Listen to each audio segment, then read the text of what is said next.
let's get going for today. I'm so excited to get to introduce our presenter for this class. Jennifer Mulder is a United States and Canada research specialist at the Family Search Library in Salt Lake City. She holds a degree from BYU, Idaho in family history research. She is also a member of the Daughters of the American Revolution, where she volunteers as a chapter registrar and the Utah State Chair of Lineage Research. She is working on her accredited genealogist credentialed in the New England region. So let's turn the time over to Jennifer. Thank you for that introduction, Jenna Lee, and welcome to everybody for our class today, Pilgrims, Puritans, and Piecers, Researching Early New England Settlers from 1620 to 1700. As Jenna Lee mentioned, I'm a graduate of BYU, Idaho with a degree in family history research. I'm a US and Canada research specialist at the Family Search Library in Salt Lake City, and I'm also a descendant of William and Mary Brewster through the General Society of Mayflower Descendants. Today, we're going to talk about the history and background of the New England region. We'll have a brief overview of original sources. We're going to talk about the value of compiled sources for the area and review a case study to show you how those sources can be used in your research. So let's first start off with a bit of history and background about the area. For this time period, there were three main immigration waves. There were the Pilgrims, who wanted to separate from the Church of England in the 1620s, that I'm sure we're all familiar with. Then there was also, and they were led by William Bradford and William Brewster. There were the Puritans, who wanted to change the Church of England in the 1630s, and they were led by John Endicott and John Winthrop. And then there were weavers from the depressed English textile industry in the 1650s. Now, this is where I took a bit of liberty with the title for the sake of alliteration. I just couldn't resist. Piecers were typically children who would repair the broken threads in the spinning machines. And while not technically in the time period, it just worked really well for the title. So in early New England, people often settled in groups around a religious leader. So because of this, there were strong associations between church and state, except for Rhode Island, which we're going to talk about in a minute. Community and the strength of the community was more important than individuals. So people were more willing to make individual sacrifices for the good of the whole community. The town governments were very strong and more important to record keeping than in other periods of US research and in other areas. The records are mostly kept at the town level instead of the county or state level. There was also very strong support for public education. And so in early New England, the education level of the middle class was often higher than that of England for the time, even though England was much more established. So let's talk about some individual state characteristics or colonies, depending on which time we're talking about here as we run through them. So for Massachusetts, it began as Plymouth Colony in 1620 with the arrival of the Pilgrims. Massachusetts Bay Colony began in the 1630s after the arrival of those who wanted to reform the Anglican Church. And the Massachusetts Bay Colony originally included parts of New Hampshire, Rhode Island, and southern Maine. Many other colonies began as the people who lived in Massachusetts began to spread outward. Connecticut was founded by Massachusetts settlers who were migrating in the 1630s as Massachusetts and the Plymouth and Massachusetts Bay Colony got more established.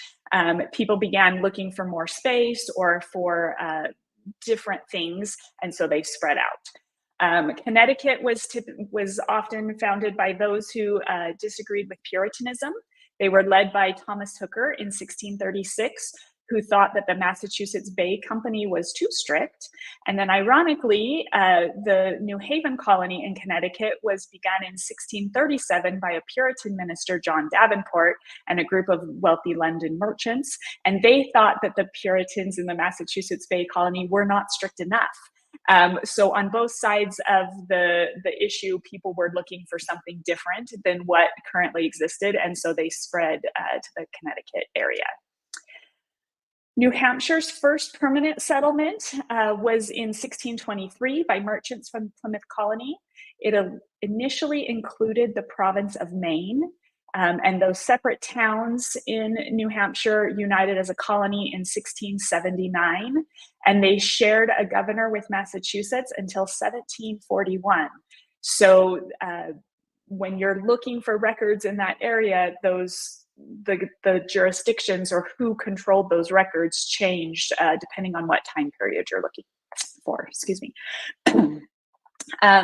New Hampshire was primarily fishermen and merchants who were seeking opportunity, and they were not as religious as those who were in Massachusetts.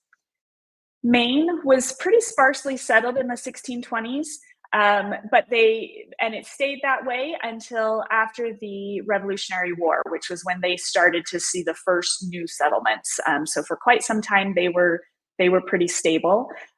French settlers in the area were governed by Quebec until 1763. And there were parts of various colonies and counties that were often associated with Massachusetts until 1819, when Maine became a state. Settlers who would have otherwise gone west as they looked for new land and new opportunities could travel north to Maine and still be used to the coastal way of life that they were used to in Massachusetts. Rhode Island was founded by Roger Williams. He was banished by the Massachusetts Bay Colony in 1636, and he had different intentions than some of the people that moved into Connecticut and other areas. He disagreed with the strong association between church and state. And so for that reason, when Rhode Island was really founded, it was declared a place of religious freedom. And so they were very accepting of Quakers, Baptists, and even Jewish religions, which were not as accepted in those other early colonies. Vermont had land grants issued by Massachusetts for areas within its borders as early as 1672, but it was largely unsettled until about 1760. So for that period of time, it was also pretty empty. So as you're researching in this area, remember that boundaries are not the concrete things that we experience today. They were very fluid. Colonies and patents were land that was granted from the king, and he had never seen what he was giving away. And so he just wasn't as concerned about the details as the people who were actually living there. And as more people arrived, boundaries were disputed and being redrawn. So as an example, there's some land between Connecticut and New York State, which was disputed from the 1600s until a compromise in 1731. The area was known as the Oblong, which includes a little panhandle on the southwestern side of Connecticut, and then a 2-mile wide strip that goes all the way up along the Connecticut and New York border. Even after they had reached an agreement in 1731 about where the boundary would be, Connecticut continued to dispute it until about 1880, when the issue was finally ratified by both the state legislature and the National Congress. So if you had, ancestors in that particular area for over 100 years, their records could be found either in Connecticut or in New York records. And this same kind of thing happened for other areas in the New England region. So don't be as strict about where you're looking for records as you might be in other areas. So most of the original sources are going to be pretty similar to what you're used to seeing in other regions, but there are going to be a few differences. So because these settlements were brand new, it took time to develop systems and procedures for record keeping. New governments and new churches needed time to get up to the level that we're used to seeing in more modern US records. So don't expect to find birth or death certificates. The government was just not involved in that way. Newspapers didn't begin publishing until after 1700. So those more modern types of records did not exist. And in these early years, they were mainly concerned with recording who owned what in records like deeds or probate. So in Plymouth, you often look to distributions of land or livestock to determine when someone had arrived in the colony. There weren't, passenger lists or immigration records or those things that we're used to seeing later on. They were concerned with the religious aspects of births and deaths and marriages, so they would record that information, but typically they didn't do that at the time of the event. More often, someone from the family would go in and they would copy down, the parents' marriage record and then the dates for all of the children at one time. So you might find those records in a place or a time that isn't where you think the event occurred. And that's just because it was more of a religious focus on that information than on a government one. So sometimes locating the records can be a bit challenging as well. Town and church records are often found in the same book because of that strong link between churches and government. Records are often written down as the information was presented by the one keeping the town records. So things aren't always split up as cleanly between categories and time periods as we see in other places. The books and papers that survived into modern times are limited. So you'll find various kinds of records, sometimes jumbled together into one book. They might be written on the backs of pages or anywhere that they could record them and save them. So as an example, we had a guest here in the library who was looking for birth records in Litchfield, Connecticut. And he was able to find them not with the other church records or any place that he would expect to find them, but they were at the end of a book of land records.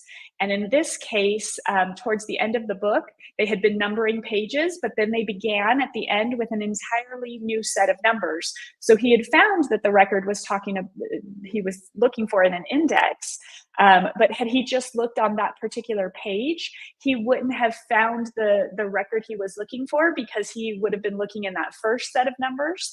They started an entirely new number system at the end. And so by looking page by page, he was able to find what he was looking for. But even knowing what page number it is, he still had to be pretty diligent to find that. So for this time period, town records are often going to hold the answer to what you're looking for. As we mentioned before, records were recorded by the entire family all at once, and sometimes civil and church records are recorded together. So look in a really broad area when you're doing those searches. Court records can also be very helpful because the enslaved, the minority populations or women are often recorded in court records, and these are people who weren't typically recorded in other ways. So that's a very handy place to look. And then state archives can also hold helpful information for lesser known record types. So for example, personal letters or journals of prominent individuals are often held by the state archives or universities. And many of these institutions are working on digitizing their collections and are making them available online. So that's a really important place that you want to double check as well. Since finding records can be so difficult in this early time period, New England has a very special thing that other areas don't, and that's well-researched, compiled sources. So that's what we're going to talk about next. You don't need to reinvent the wheel, but you do need to understand what makes one compiled source more valuable than others. So there are some older compilations of family trees like those put together by Savage or Pope that are very comprehensive and were very well respected. However, they don't list the notes on where they got the information from. So you just have to take the author's word for it, which is something that we're less willing to do in this time period than we were in past times. So that information can give you good clues as to where to look for the original records, but they don't meet today's standard for documentation because they're missing those source records. There are a number of newer compilations that can save you considerable time and effort because they list the sources for the information they contain. And so that makes the family lines that they hold extremely reliable. You always want to make sure that you look at those details and look at older sources for yourself. But it makes the process much more quick when you can go to a book and find the exact page and volume number where that information might be. So next, we're going to talk about a number of compiled genealogies for this region that I think deserve extra attention. So the first, and probably my favorite, is called the Silver Books. They were originally called Mayflower Families through 5 generations, but as they passed the 5th generation, they realized they needed a better title, and so it was renamed the Silver Books Project. They have 5 or more generations per Mayflower passenger. This project, once they got started, ended up being much larger than they originally anticipated. It started in 1959. The first volume was published in 1975, and volumes are still coming out regularly. They're working towards tracing descendants down to Revolutionary times. So why are these so helpful and my favorite? It's because they are verified by professional genealogists before the lineages make their way into the book. And they are also sourced. So you can go back and check those original records of where the information came from.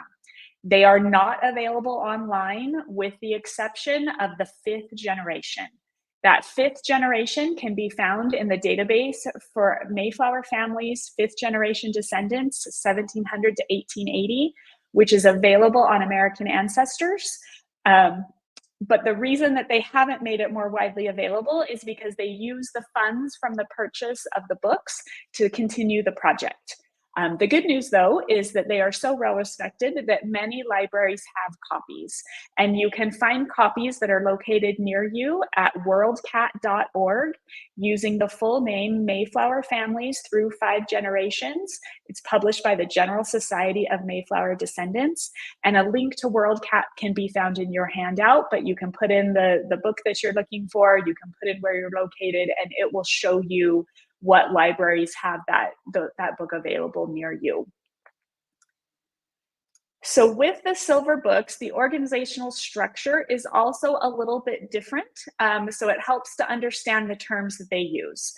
They recently came out with a new index that covers all the volumes they are publishing, which can be really helpful. But as you will soon realize when you look in that many of the families reused names. And so you might think that there weren't that many people back here in the 1600s, but you'd be surprised how many times you will find the same names. So make sure that you look at birth dates, death dates, parents' names, and spouses after you've looked in that index to make sure that you are looking at the correct individual that you want to research. With some exceptions, there is 1 volume per family. However, a volume doesn't equal the number of books. So for instance, hang on, let me change my slide here. Oh, sorry, I got lost here. So there we go. So here you can see that the lineage of this family, which is John Alden, can be found in volume 16, parts 1, 2, 3, 4, 5, and 6. So they are 6 separate books, but they're all called volume 16, which is a little confusing. So volumes 16, part 1 covers the first generations of the first 1 through 4 generations of John Alden's family. And then the other parts of that volume cover the 5th and 6th generations by child. So for instance, part 2 covers his daughter Elizabeth's 5th and 6th generations. Part 3 covers his sons John, Joseph, and Jonathan. Part 4 covers his daughter Ruth. Part 5 covers his daughter Sarah. Part 6 covers his son David. And part 7 is already in progress to cover that 5th and 6th generation of his daughter Rebecca. Since this is all a little bit tricky, they have published a reference guide, which can be found online and is listed in your handout, that will also cover what the current copyright date is. So you know you can be looking at the most current version and what lines can be found in which volumes and parts. So as new books come out and new information or errors are found, some older copies are no longer published or become obsolete. So just because a set doesn't have books 1 through 42, don't get nervous. For instance, volume 5 was replaced by a later edition that got a different volume number. So currently they are publishing 42 books, but that number is growing. And in the past, it would take quite a while for them to publish a new volume. So they would come out with these temporary softcover versions of what they were working on, which is called the pink or the green books. Technology has advanced since 1975 quite a bit. And so they're able to publish books at a much faster rate. And so the pink and green books aren't published as often anymore. However, if you hear the term or run across the books, know that whatever was printed in those pink or green books was included into a later version of the published silver book. Okay, so each of these versions has the same format. So at the end, you'll find a name index for people located in the book. For each individual, there's going to be an entry showing their name, the Onondaga list, or the list of each generation from this individual, backlinking them to the Mayflower passenger, and I'll show you an example of that in a minute. And then some biographical information in a narrative format. There are reference notes in the narrative that explain what the source the information came from. And those reference notes appear at the end of the individual's narrative. And then in the book, there's a citation key where you can find out what the abbreviations that they used actually mean, because they are definitely shorthand and take a little bit of knowledge to kind of uncover. So here's an example for Mercy Mayo.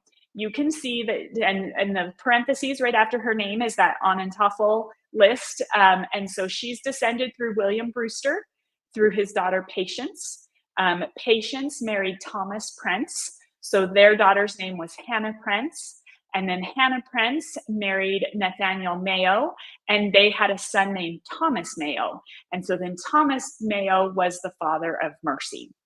So you can see that that little Onondaga listing is a really short way to convey her path back to the Mayflower passenger. And then below that, you can see the narrative information for Mercy, and you can see her son her spouse Jonathan there is listed in bold so that you can find him pretty easily.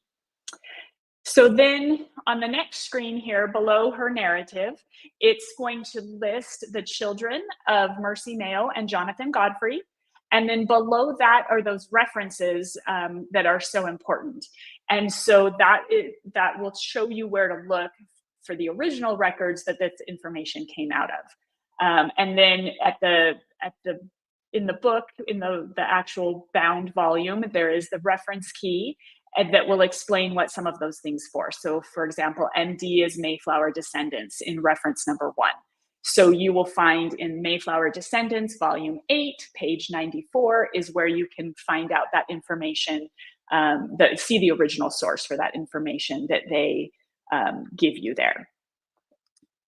And that's what makes them more valuable than some of those other compiled sources where you have to take somebody's word for it. So another great project that's been going on for this region is called the Great Migration Study Project. And they set out to compile comprehensive genealogical and biographical accounts of New England settlers between 1620 and 1640. So this includes both the Mayflower passengers and those who might have arrived on later ships. So just because they weren't on the first ship, it doesn't mean that their information wasn't important. So the sources that are used for the Great Migration Project are passenger lists, freeman list, colony and court records, notarial records, town records, vital records, land records, church records, journals, and letters. So it is quite a comprehensive list, and they will often look for records on both sides of the Atlantic to make sure that they have accurate information. So this project was begun in 1988 by Robert Charles Anderson. The books are published by the New England Historic and Genealogical Society, and the information in them is made available online at their website, which is AmericanAncestors.org. So the Great Migration publications kind of fall under a lot of different series. So depending on when and how your ancestors arrived, you can sometimes find the same individual in different series, some of which are listed on this slide. So the first place to stop is going to be the Great Migration Directory. Think of this more as an index to the series. So you want to see which multiple books your ancestors might be listed in. So for instance, my ancestor Thomas Prince is listed in the Great Migration Directory. He's in the Great Migration Begins, and he's in the Pilgrim Migration series. The Great Migration Begins series is a 3-volume set which covers 1620 to 1633. The Great Migration series, as another example, covers immigrants to New England, and it's a 7-volume set which covers the time period of 1634 to 1635. It's interesting to see how they can do 13 years in that first set and it's only 3 volumes, and yet 2 years late, further on down the road is already expanded to a 7-volume set. So that speaks to the number of people that were coming, as well as the number of records that they're able to have access to. The the Pilgrim Migration is immigrants to Plymouth Colony from 1620 to 1633. The Winthrop Fleet covers the Massachusetts Bay Colony from 1629 to 1630. And then there's also the Great Migration Newsletter, which has volumes 1 through 25. So within the Great Migration project, there are a lot of different places that you might find your ancestor, and that's why that directory has become so important. So once you find your ancestor in that directory and you're able to locate someone that you're looking for, this is what their entry looks like. So this is an example for William Brewster. It showed that where he lived before he boarded the Mayflower, shows when he migrated, and where he ended up in the New World. It lists key details about his life, and then it puts those abbreviated citations right in the text. So this is a little different than the silver books where it was at the end. This one is right there in the middle. And then there's also a key in the books to explain what the abbreviations are, just like the silver books. So the next group that we're going to talk about of compiled sources is called New England Marriages Before 1700. So this is by Torrey, and it is really exciting because it lists more than 90% of the marriages in its time period, and 3/5 of those records identify parents. Unfortunately, there's nothing similar for New England birth records, but to at least have this for marriages is very exciting. So this is available on American Ancestry or in books. Be aware that the index isn't perfect. So you may need to look under both the groom and the bride in the index to find the record that you're looking for. Depending on the publication date, the books don't always list the sources. However, the online version does list sources, and I believe books published after 2011 have that source information included. So if you're looking at a version that doesn't have that, know that you can find the sources now in earlier editions. So this is an example of what the record looks like in that New England Marriages. So this is an entry for John Freeman, who married Mercy Prince. The sources for this information is located down below. If you notice, this doesn't have the same kind of narrative and life history that some of those other sources do, but you can see by the number of sources listed there that it is, pretty comprehensive in some cases, so that you have multiple documents to prove this relationship. So then let's talk about another resource here. The Barbour collection is a wonderful Connecticut collection. So it was compiled by Lucius Barnes Barbour.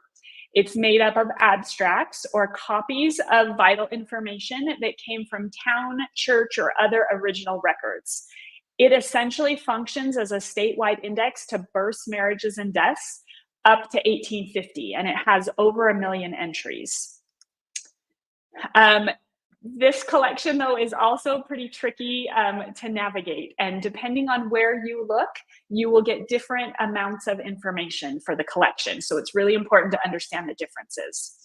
The original slip index is more extensive. When the information was originally collected, there was a form that had different sections for each entry. And once they filled out the form, it was cut into individual entries or slips. And then those slips were taken and arranged similar to a card catalog system. So the slip index includes records from 143 towns, which is 8 more towns than made it into the bound volumes. So if your ancestors are in those 8 towns, you won't even find them in the bound volumes. And then it also includes references to many private records, such as diaries, that also did not make it into the bound volumes. Also helpful, that slip index is arranged by surname, so you can see if your ancestors moved, between towns. It's a lot easier to locate them that way. The bound volumes are arranged by individual, and they don't include the private records. They also have 8 less towns. So make sure that if you don't find what you're looking for, you check the slip index as well. Okay, so once you decide between the slip index and the bound volumes, there are also differences between the microfilm version and the online version. So the entire collection has been microfilmed and digitized onto 98 microfilms that are available at the Family Search Library, Family Search Centers, and their affiliates. The slip index is filmed first, and then the individual books are photographed. And these are available digitally at Family Search libraries or their affiliates, the microfilm. Then the entire 143 town slip index is also available at the Connecticut State Library. So those are the only 2 places that you can find the entire slip index with all of the records. Then bound volumes for the individual towns are available online from 2 major sources. So the first is digital images of 137 towns at the American Ancestors website. And then Ancestry also has reprints of 119 of the 137 bound towns. So again, you lose a few towns in that transition to Ancestry. They do have an index online at Ancestry, but again, it is incomplete. So just because you look in the index on Ancestry, don't think that that means you can't, your ancestors weren't included. You can find out more details about all of these differences on the Family Search Wiki, and a link is included in your handout. So then let's look at what the Barbour collection actually is. So here is a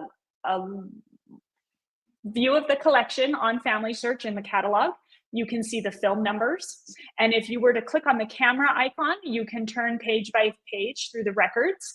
However, if you click on that little magnifying glass that is shown right there, then you can also see individual records.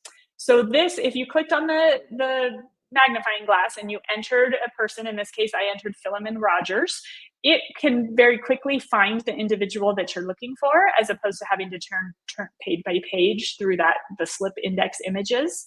And once you find the individual you want, you click on their name, and it will take you to this page, which shows you some of the indexed information. And then you can also see the actual slip from the slip index there itself. If you click on that image, you can see the actual slip index record much larger.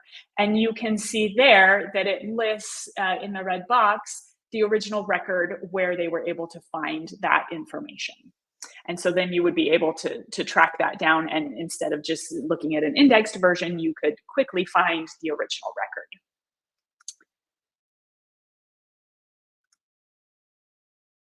Hang on one second here, my slides don't want to advance. There we go. Okay, the Hale collection is another great Connecticut resource. It includes vital records gathered from cemetery inscriptions and newspaper notices about deaths and marriages. So they got that information from over 2,000 Connecticut cemeteries from 1932 to 1935, and some of those headstones are no longer legible or exist. They also looked at newspaper notices from 1755 to 1865, and it was created through the WPA, which was the Works Progress Administration. So during the Depression, this was one of the ways that the government put people to work. They would look, walk through cemeteries or look through newspapers, and they would compile this information into one place that we could have access to it. And you can find out more details about the Hale collection in the Family Search Wiki, and the link to that is included in your handout. So the Hale collection is available digitally at Family Search and at Ancestry, and you can put the information about the person that you want to search for. And then when you find, hang on, let me try that again. For some reason that image isn't loading.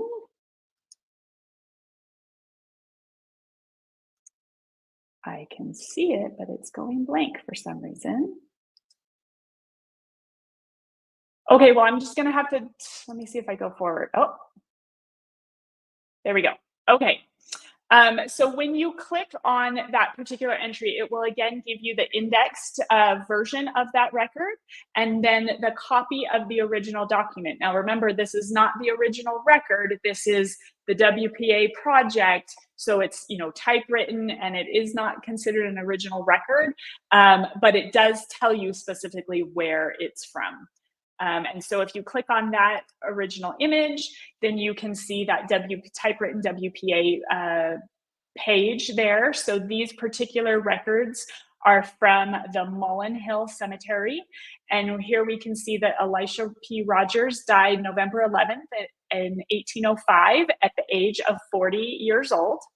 Now, what I really love about this record is if I were to look for this individual on Find a Grave, this is what I would see. So Find a Grave has a picture of his headstone and where it is in that same Mullen Hill Cemetery. But you can see that his headstone has degraded and that front piece has fallen away and is no longer legible. So without the 1930s WPA record, we wouldn't know who this headstone was for, or we would have lost the details that were originally written on it. So now that we've talked about original records and these really great compiled sources and what makes them such a great resource, I want to talk about how some of these records can be used in your research. So I have already joined the General Society of Mayflower Descendants. So I know that I'm descended from William and Mary Brewster, who were passengers on the Mayflower. So they're listed here in green because that lineage has already been vetted and approved and all of those kind of things. However, the family search tree says that I am possibly the descendant of 6 Mayflower passengers. So I took the lineage that was listed on the family tree and compared it to the silver books to see if the tree matched what the books said. And I found that I needed to do further research on only 2 generations to verify those possible relationships. So, for example, I took Thomas Rogers here, and this is my lineage with the ends removed so that it's easier to see from Thomas Rogers. Thomas was the father of Joseph Rogers. So if I can prove my lineage to Thomas, I also prove my lineage to Joseph.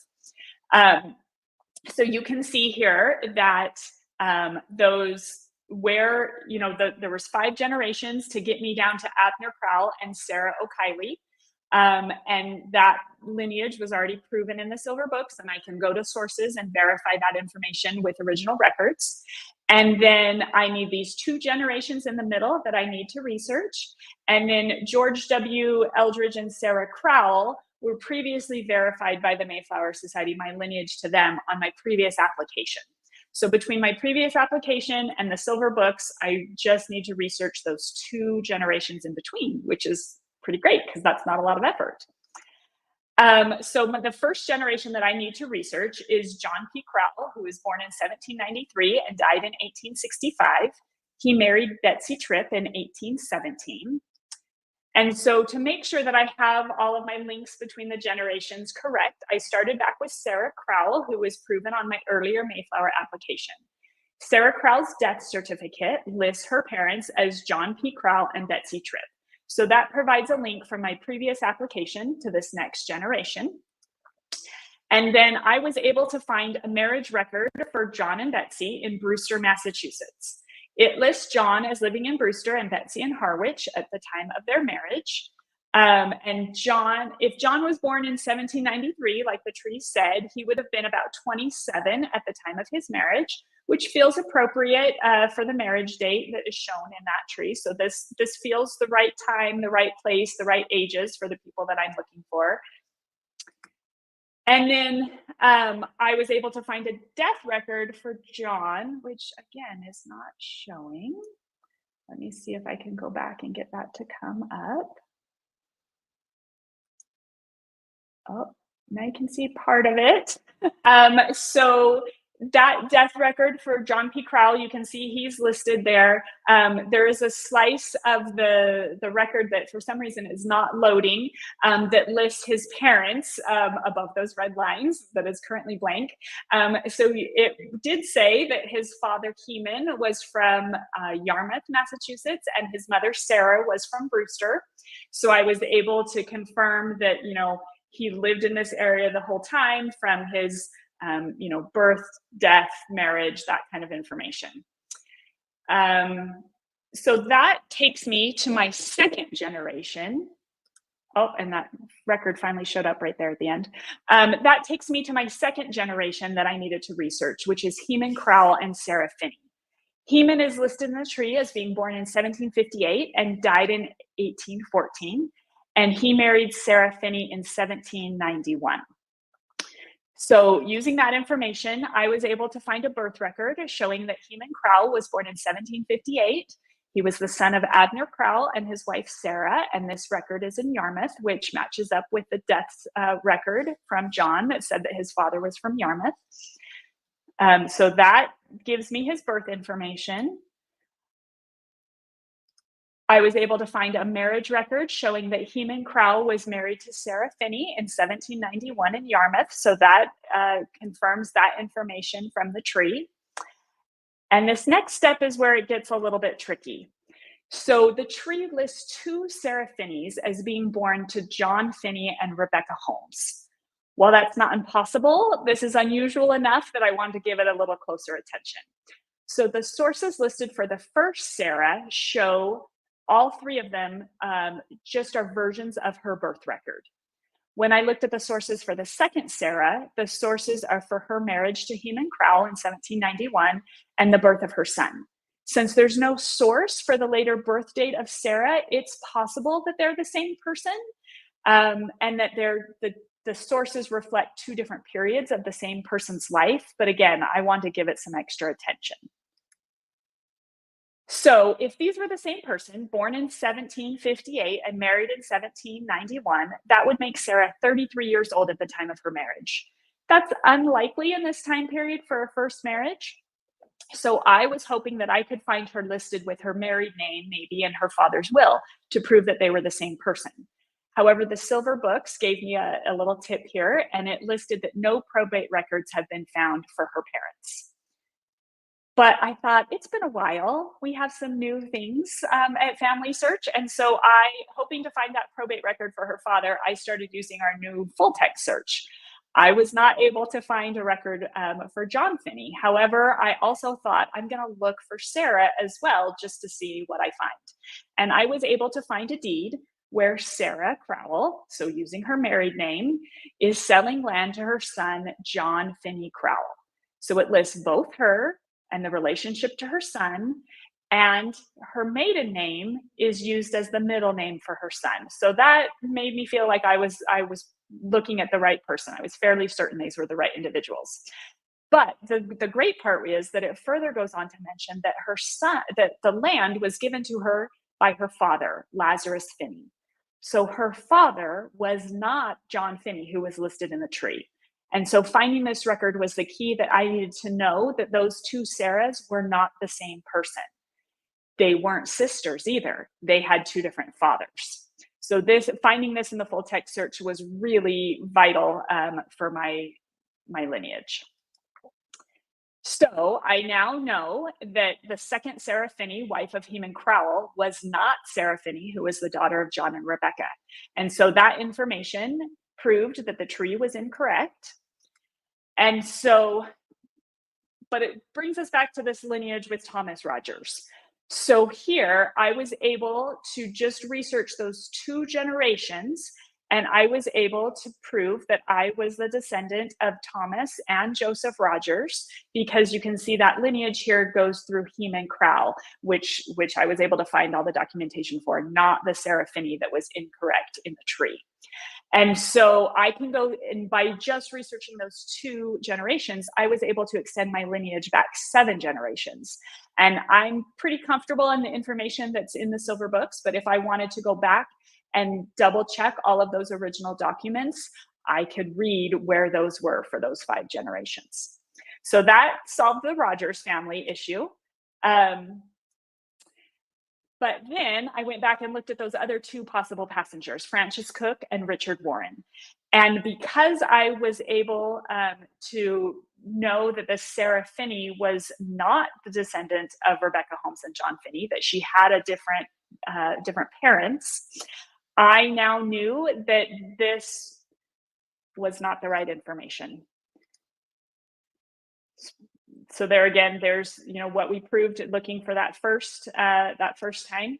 And so Richard Warren isn't correct, and Francis Cook isn't correct, because the line breaks right there with that new information that I found in the full text search.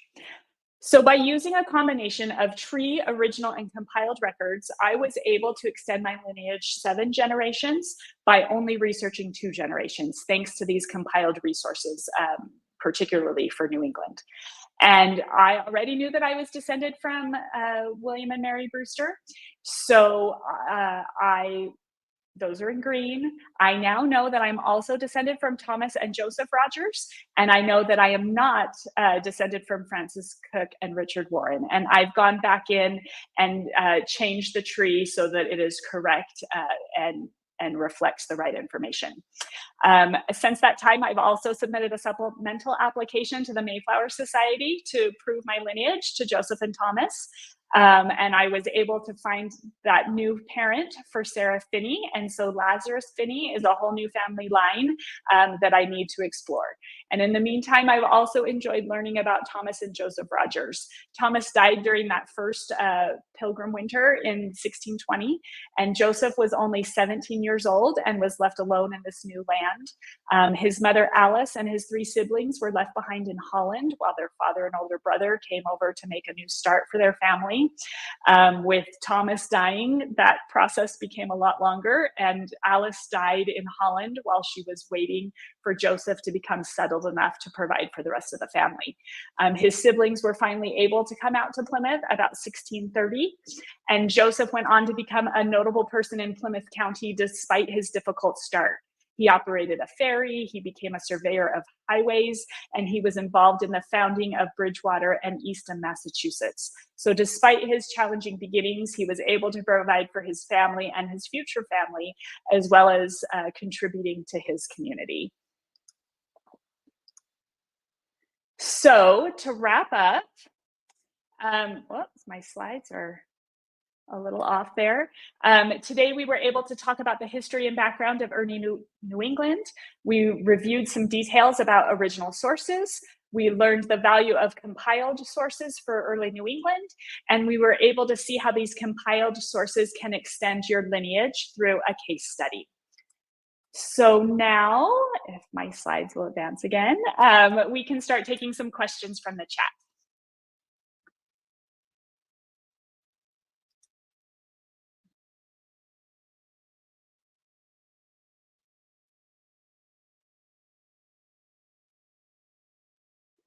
Are you there, Jenna Lee? I think you're muted. Can you hear me okay? Yes, you're there. Okay, perfect. Sorry about that. A little bit of technical difficulties here.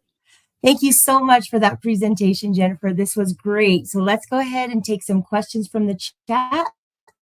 Let's see what we've got here.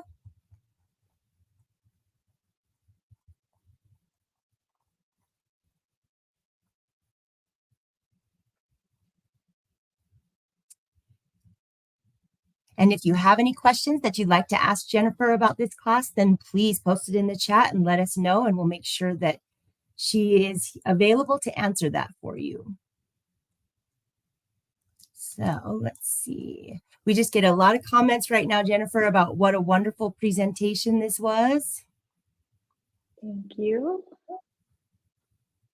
It's one of my favorite areas to research, so I love being able to talk about it.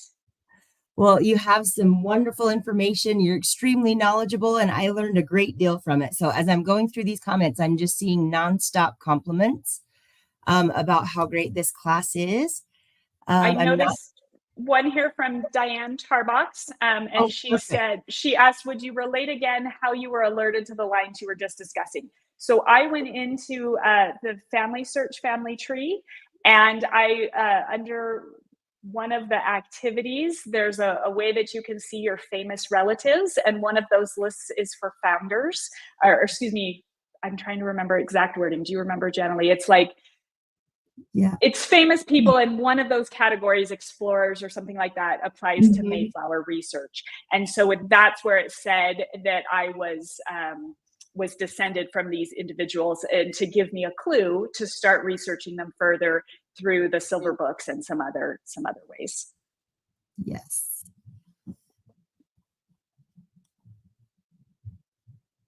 Which those silver books are just amazing. We love these books at the library. They're used often, very well used books for sure. So we do have a question from Thomas that says, let's see. Oh, these are actually wonderful comments, but it says, oh, well, we've got a wonderful presentation. Thank you. Let's see.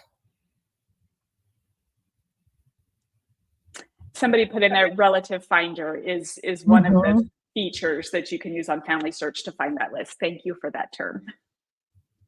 Yep. And Thomas says, thank you so much. His is coming in. Would you be able to give a 20 to 30-minute presentation at the Utah Society of Mayflower Descendants in the future, maybe next spring or fall? So that would be great. He can reach out to me at the library. I'm also in the process of moving my membership over to Utah, so you can probably find me that way as well. Perfect. Let's see. We've got Charity says, do you know of any other states in New England that have WPA recorded tombstones? There are a lot of different WPA books. You can find them possibly in our catalog under the region.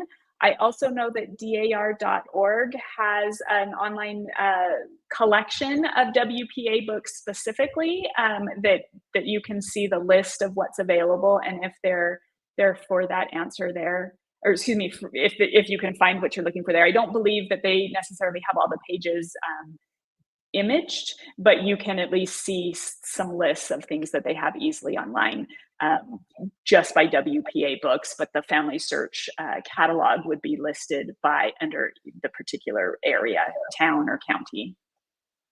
That's perfect. We've also got one from Roberta that is saying, other than a hint, how does one start determining if there is such an ancestor? I'm thinking she's meaning in their family tree. Sure. So the Family Search relative finder is probably the easiest way to do that.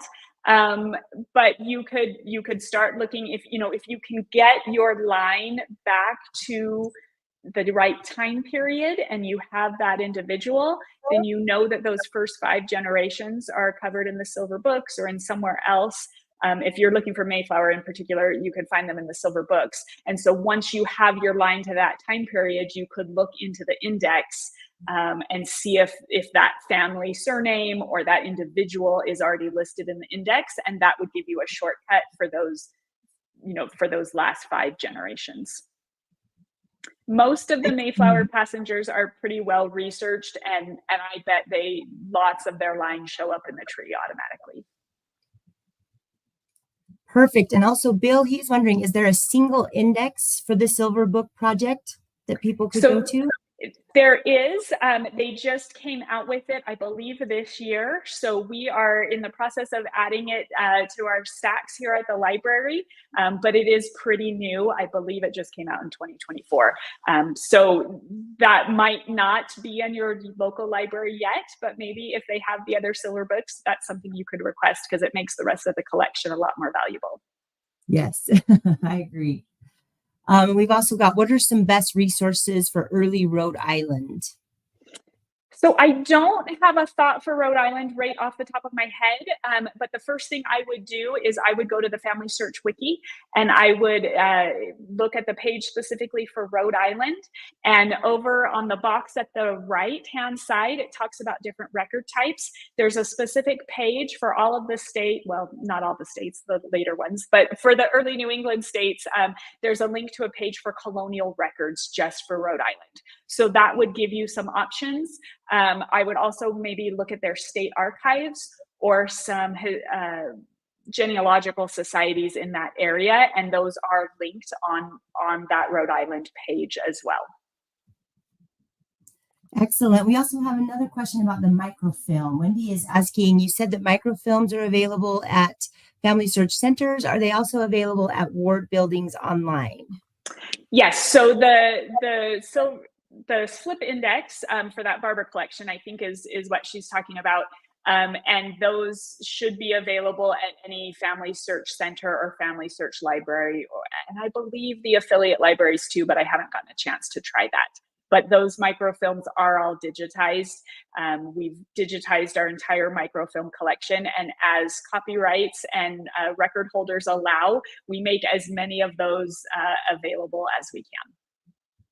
And you've got a cousin on here. You've got a couple of people related to Thomas Rogers. So saying hello to you as cousins. That's well, good to meet some new cousins. Exactly. So this has been a great class, Jennifer. We're going to go ahead and end it there. Thank you so much for joining today's webinar. So just